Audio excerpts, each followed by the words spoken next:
Hello dear friends, कैसे हो आप लोग। आई होप कि आप लोग स्वस्थ और मस्त होंगे। आज मैं आपको यूपी डीएलएड का जो फर्स्ट सेमेस्टर था उसका जो सेकंड पेपर है वो है किसका, शिक्षण अधिगम के सिद्धांत। यानी जो उसका फर्स्ट पेपर था वो तो था बाल विकास का। बाल विकास का मतलब होता है कि बच्चों में विकास किस तरीके से होगा। पहले बच्चे छोटे होंगे, फिर बड़े भी होंगे, और जैसे जैसे वो बड़े होते जाएंगे तो उनमें क्या परिवर्तन आएगा, ये था। इन सब के बारे में जानेंगे। और जो हम लोग का सेकंड पेपर है ये शिक्षण अधिगम के सिद्धांत। शिक्षण का मतलब होता है शिक्षा, और अधिगम का मतलब होता है सीखना, और सिद्धांत का मतलब होता है नियम। तो यानी जानेंगे कुछ शिक्षण अधिगम के सिद्धांत, यानी बच्चे को किस तरीके से पढ़ाना है और इसके नियम क्या क्या हैं।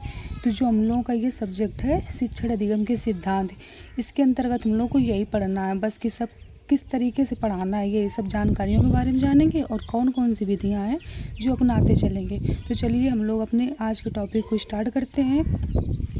जो हम लोग का इसकी शिक्षण अधिगम के सिद्धांत है, ये हम लोगों की दूसरी क्लास है। पहली क्लास में तो मैंने आपको सिलेबस का डिस्कशन कराया था। अगर आप लोगों ने अभी तक नहीं देखा है तो उसको देख लीजिए जाके, और अपनी नोटबुक में उसके पहले पेज में चैप्टर को क्या करना है, आपको जो सिलेबस है उसके पहले पेज में जितने ये टॉपिक हैं, चैप्टर नेम है, इनको सबको लिख लेना है सिलेबस को।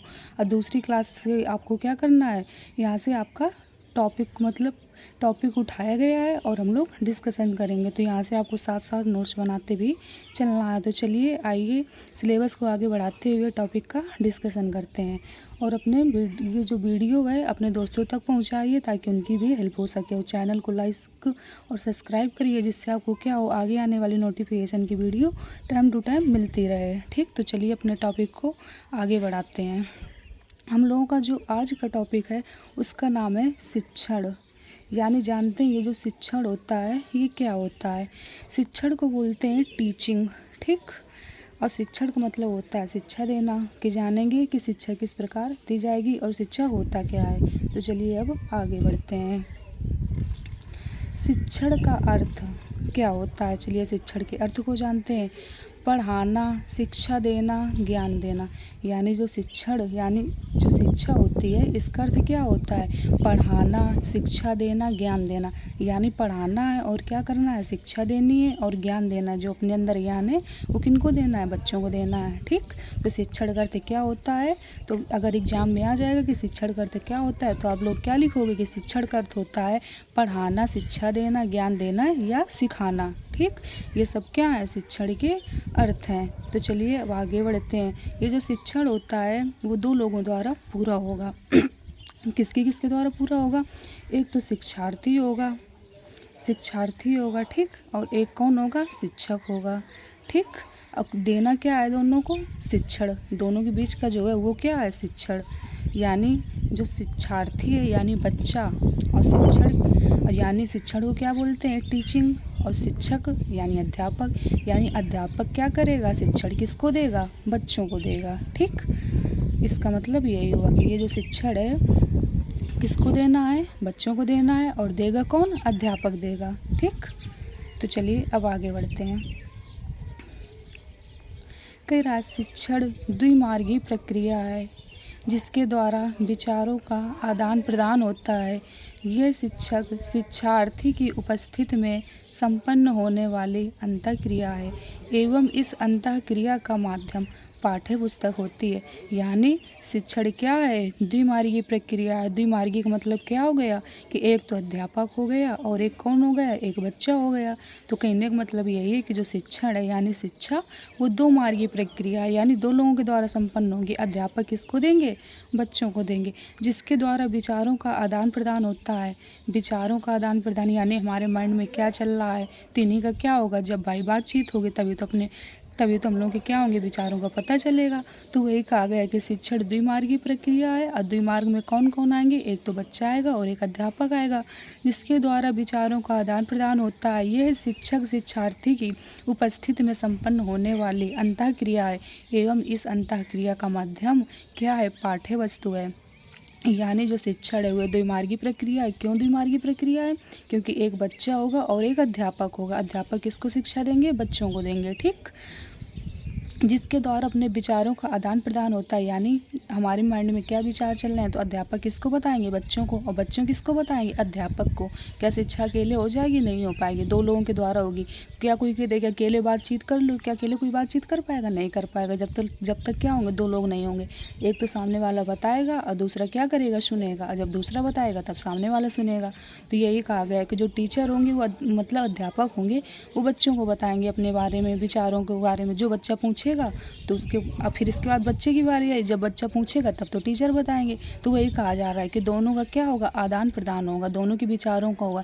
यानी टीचर के जो विचार हैं वो बच्चे तक जाएंगे और जो बच्चा पूछेगा उनको टीचर बताएंगे।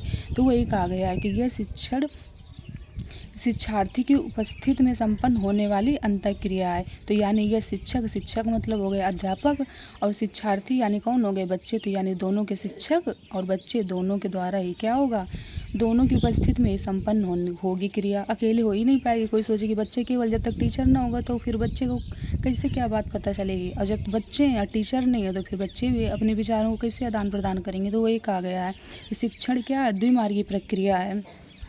एक तो अध्यापक होंगे और एक कौन होंगे, बच्चे होंगे। कहा गया है अंतःक्रिया का माध्यम पाठ्य वस्तु है। पाठ्य वस्तु का मतलब क्या होता है, पुस्तकें। यानी बच्चा किसके माध्यम से पूछेंगे, पुस्तकों के माध्यम से पूछेंगे। तो यानी कौन कौन चीज़ें आ गई, तीन चीज़ें आ गई। एक तो शिक्षक हो गया, एक शिक्षार्थी हो गया, एक पाठ्य वस्तु आ गया। तो बीच में क्या आ गया, पाठ्य वस्तु यानी पुस्तकें। तो बच्चे क्या करेंगे, पुस्तकों को पढ़ेंगे और किससे पूछेंगे, शिक्षक से पूछेंगे। और शिक्षक भी क्या करेंगे, पुस्तकों को पढ़ेंगे और बच्चों से पूछेंगे। तो यही कहा गया है कि जो ये शिक्षण है वह द्विमार्गी प्रक्रिया है। एक तो बच्चा होगा और एक अध्यापक होगा, जिसके द्वारा विचारों का आदान प्रदान होता है। और यह शिक्षण शिक्षार्थी की उपस्थिति में संपन्न होने वाली अंतःक्रिया है। एवं इस अंतःक्रिया का माध्यम क्या है, पाठ्य पुस्तक। अंतःक्रिया का मतलब यही होता है अपने अंदर के विचार। तो इन सब का माध्यम क्या है, पाठ्य वस्तु। तो पाठ्य वस्तु का मतलब यही हो गया हमारी बुक्स वगैरह। तो जब तक बच्चा पढ़ेगा नहीं बुक्स तो जानेगा कैसे कि मतलब टीचर से हम क्या पूछे, हमारे क्या समझ में नहीं आया। और टीचर भी वही, मतलब कि जब तक पाठ्य पुस्तक को नहीं देखेंगे तो बच्चों को क्या बताएंगे कि किस हिसाब से उनको पढ़ाना है, क्या करना है, कहाँ पे बच्चों को दिक्कत आ रही है। तो वही सब है कि ये जो शिक्षण है यानी शिक्षा, ये तीन लोगों को क्या करना है, इसमें सबसे ज़्यादा अहम भूमिका है। एक तो देखो शिक्षक हो गए, एक बच्चे हो गए, और अब किसके बारे में डिस्कशन करना है, पाठ्य पुस्तक के बारे में। यानी क्या आ गई, हमारी किताबें।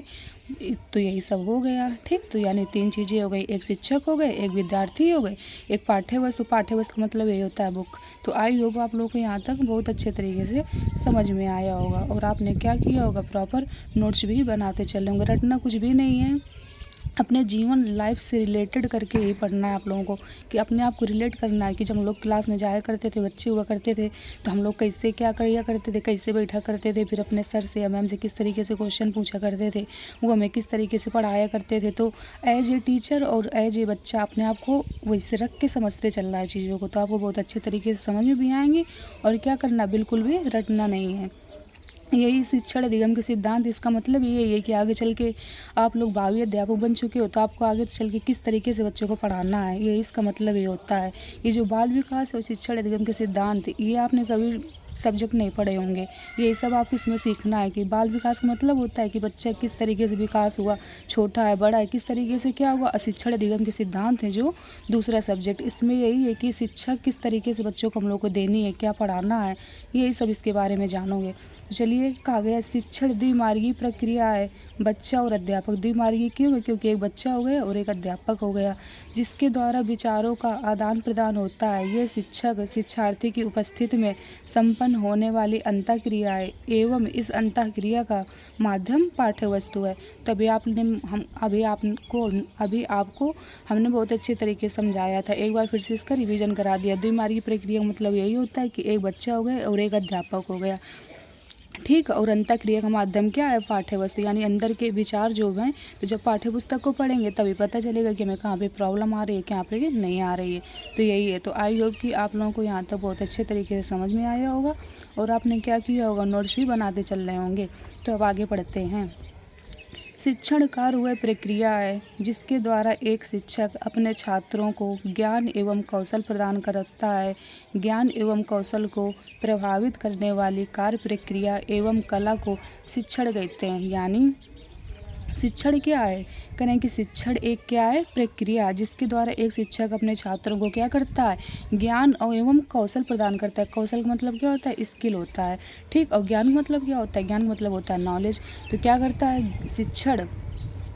शिक्षण कार्य की वह प्रक्रिया है जिसके द्वारा एक शिक्षक अपने छात्रों को ज्ञान एवं कौशल प्रदान करता है। ज्ञान एवं कौशल को प्रभावित करने वाली कार्य प्रक्रिया एवं कला को शिक्षण कहते हैं। यानी ज्ञान यानी नॉलेज को, और कौशल का मतलब क्या होता है? स्किल। इसको प्रभावित करने वाली जो क्रिया होती है वही क्या कहलाती है? शिक्षण कहलाती है, ठीक। तो शिक्षण कार्य वह प्रक्रिया है जिसके द्वारा एक शिक्षक अपने छात्रों को ज्ञान एवं कौशल प्रदान करता है। यानी जो शिक्षक है, अध्यापक, उसके अंदर क्या नॉलेज है और क्या स्किल है, जब वो बच्चों को बताएगा तभी तो बच्चे सीखेंगे ना। नहीं बच्चे कैसे सीख पाएंगे? किस चीज़ को हमें किस तरीके से सीखना है। तो वही कहा गया है कि शिक्षण कार्य वह प्रक्रिया है जिसके द्वारा एक शिक्षक अपने छात्रों को ज्ञान एवं कौशल प्रदान करता है। ज्ञान का मतलब नॉलेज और कौशल का मतलब होता है स्किल, कि किस चीज़ को हमें किस तरीके से पढ़ना है और किस तरीके से समझना है।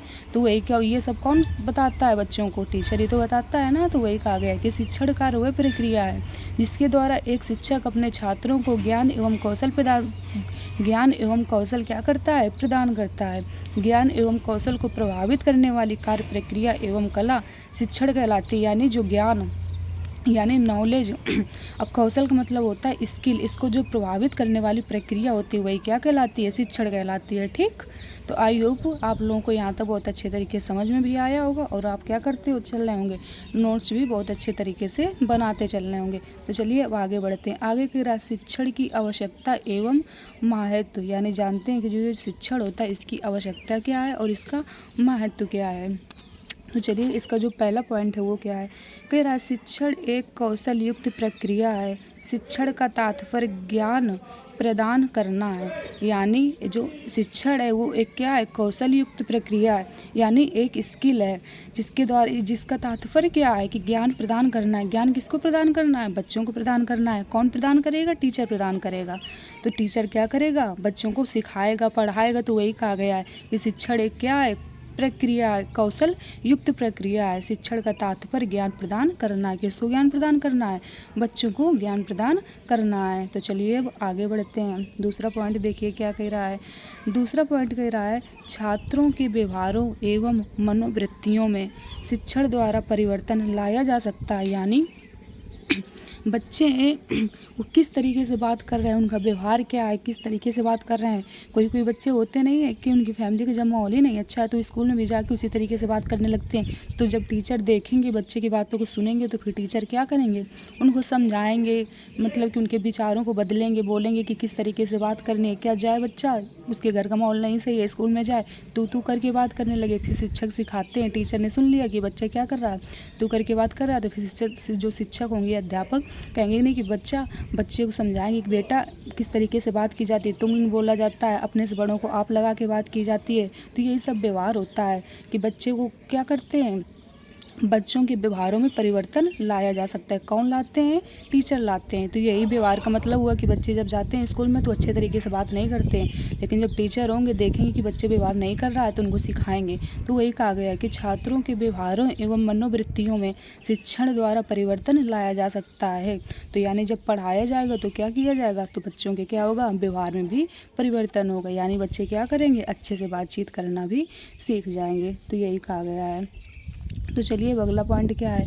अगला कह रहा है छात्रों की मानसिक शक्तियों का विकास करना। मानसिक जो शक्तियाँ होती हैं उसका मतलब क्या होता है? Mental development.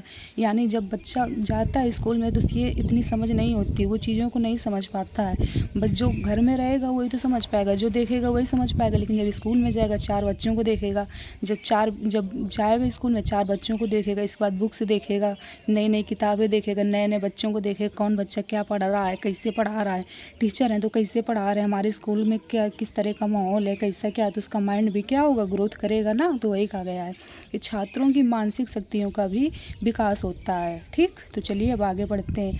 शिक्षक बालक का सर्वांगीण विकास करने के साथ साथ उसे भावी जीवन के लिए तैयार करता है। जो शिक्षक होता है वो क्या करता है, बच्चों का सर्वागीण का विकास का मतलब होता है हर तरीके से विकास करना, ठीक। विकास करने के साथ साथ उसे भावी जीवन के लिए तैयार करता है। सर्वागीण विकास करने के साथ साथ उसे भावी जीवन के लिए तैयार करता है। भावी जीवन का मतलब क्या होता है, आगे आने वाले जीवन।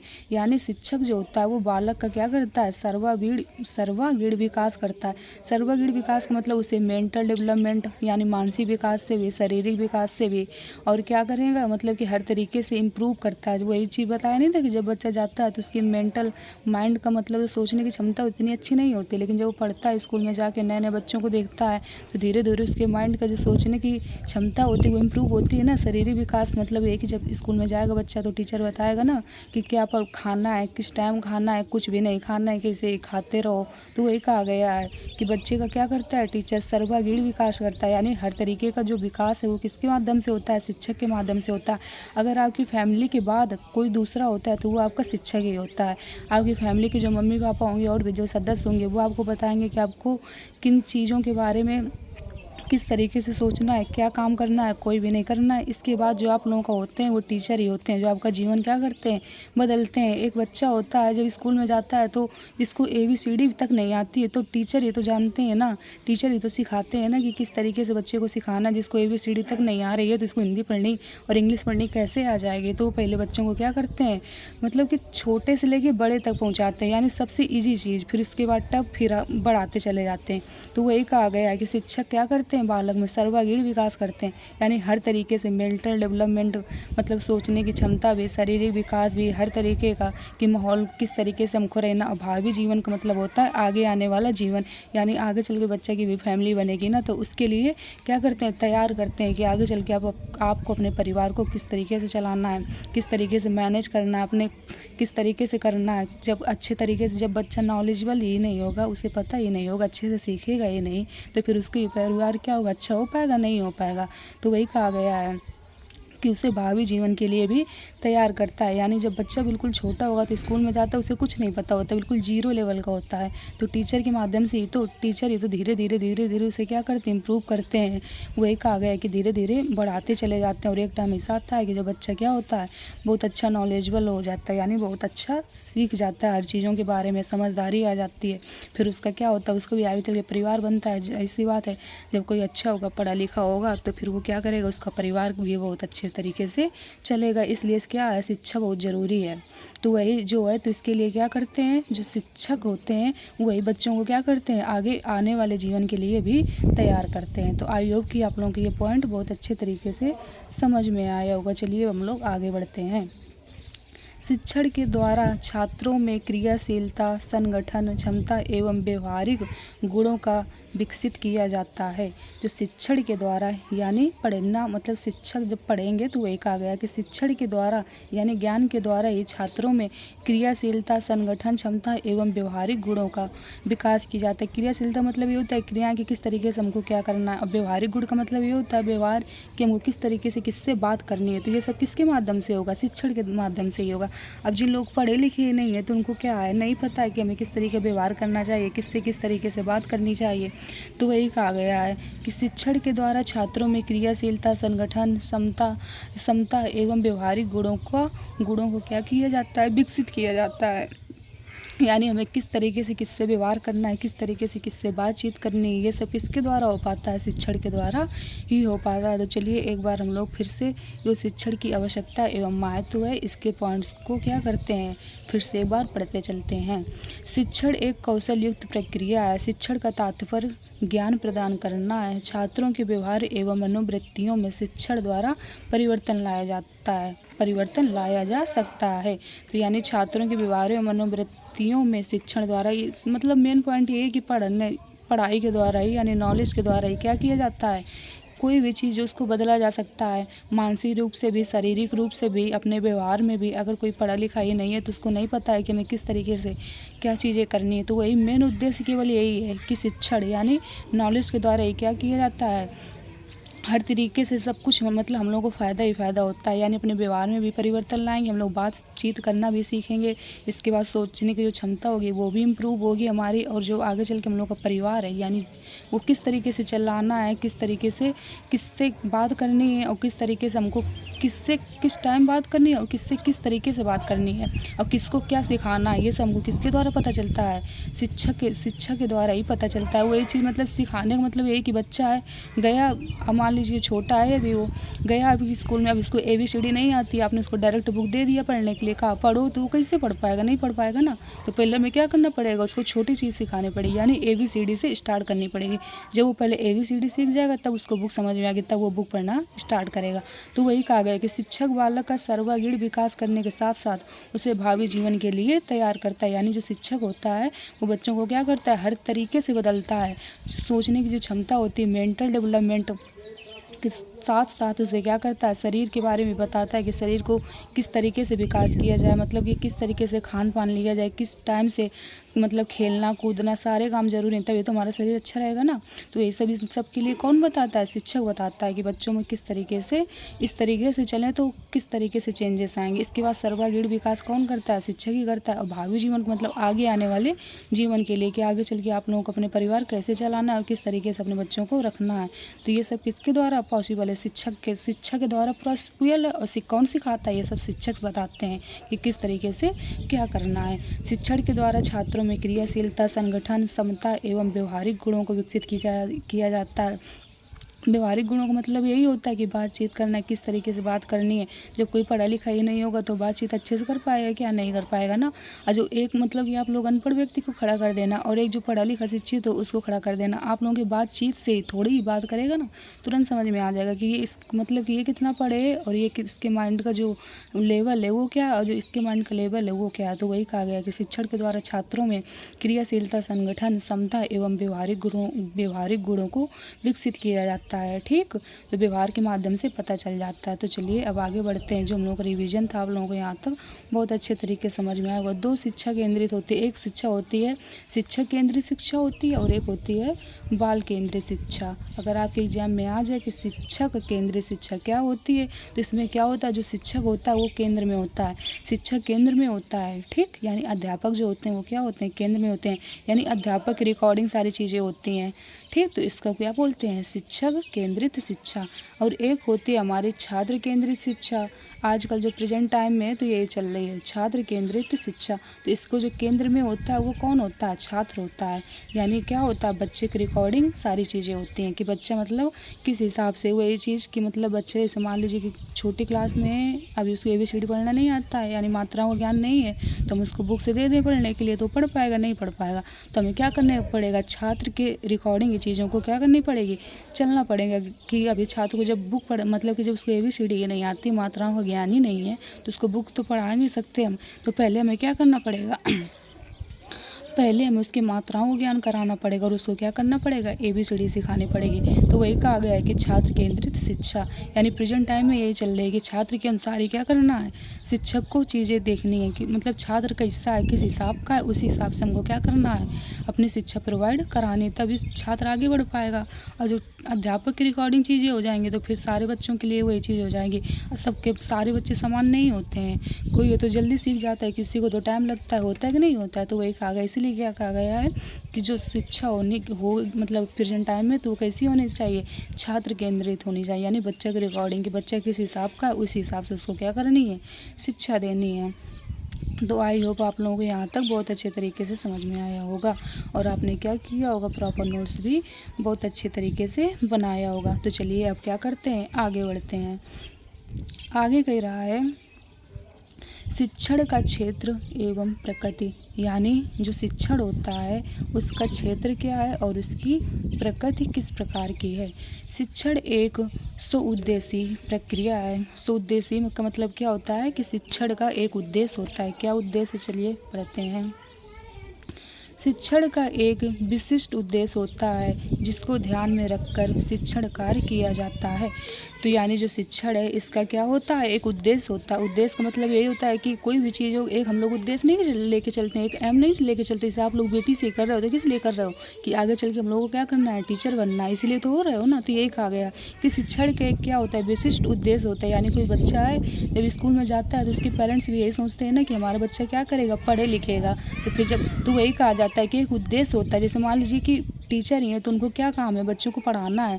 तो उनका केवल पढ़ाना ये नहीं है, उनको मतलब उद्देश्य होता है टीचर का कि हमें बच्चे को क्या करना है, ये चीज़ सिखानी है। कोई ये तो है नहीं कि बस पढ़ाए बस चले गए टीचर। जब तक बच्चे को क्या होती है, कोई चीज़ समझ में नहीं आती है तो टीचर बार बार बताते हैं कि नहीं बताते, जब तक ये क्या हो, बच्चे को कोई चीज़ समझ में ना आ जाए। टीचर की एक उद्देश्य होता है कि अगर बच्चे को मात्राओं का ज्ञान नहीं है तो हमें क्या करना है, बच्चों को मात्राओं को ज्ञान कराना ही कराना है। अगर बच्चे को ABCD नहीं आती तो हमें बच्चों को क्या करना है, ABCD सिखानी ही सिखानी, तभी वो क्या करेगा, बुक सीख पाएगा पढ़ना। तो वही चीज़ कहा गया कि शिक्षण के एक उद्देश्य होता है जिसको ध्यान में रखकर शिक्षण कार्य किया जाता है। शिक्षण कार्य का मतलब यही होगा कि किस हिसाब से हमको बच्चों को पढ़ाना है, उसी हिसाब से तो दी जाएगी ना शिक्षा। जिस हिसाब से बच्चा होगा मतलब कि उसके ज्ञान के हिसाब से कि अगर उसको हिंदी पढ़ने आ गए तब उसको धीरे धीरे क्या किया जाएगा, मतलब कि जैसे वो 2-3 शब्द वाले वर्ड पढ़ लेता है तब उसको धीरे धीरे क्या किए जाएंगे, हार्ड मतलब कठिन शब्द सिखाए जाएंगे। अगर अभी उसको मात्राओं का ज्ञान नहीं है तो फिर वो 2-3 शब्द कैसे पढ़ पाएगा, 2-3 वर्ड वाले शब्द नहीं पढ़ पाएगा ना। तो वही कहा गया है कि बच्चे को क्या करना है, शिक्षण कार्य मतलब बच्चे को ध्यान में रखकर शिक्षण कार्य करना है कि जिस हिसाब से बच्चा है उसी हिसाब से उसको क्या करना है, पढ़ाना है। ठीक, तो अब ये होप कि आप लोगों को यहाँ तक समझ में आया होगा। चलिए अब आगे बढ़ते हैं। शिक्षण एक अंतः प्रक्रिया है। शिक्षण का कार्य शिक्षक एवं शिक्षार्थी दोनों के द्वारा पूर्ण किया जाता है। यानी जो शिक्षण है वो क्या है, वो एक अंतः प्रक्रिया है। शिक्षक अथवा विद्यार्थी दोनों में से यदि कोई भी अनुपस्थित रहेगा तो यह कार्य संभव नहीं होगा। बिल्कुल सही बात बोली गई है कि शिक्षण एक क्या है, अंतः प्रक्रिया है। शिक्षण का कार्य शिक्षक एवं शिक्षार्थी दोनों के द्वारा पूर्ण किया जाता है। मान लीजिए स्कूल में केवल बच्चे आ जाएं और टीचर ना आए तो बात बन पाएगी क्या, नहीं बन पाएगी ना। फिर बच्चे गए फिर किससे सीखेंगे, और केवल अगर शिक्षक आ जाएं और बच्चे ना आए तो फिर शिक्षक क्या करेंगे, किसको सिखाएंगे।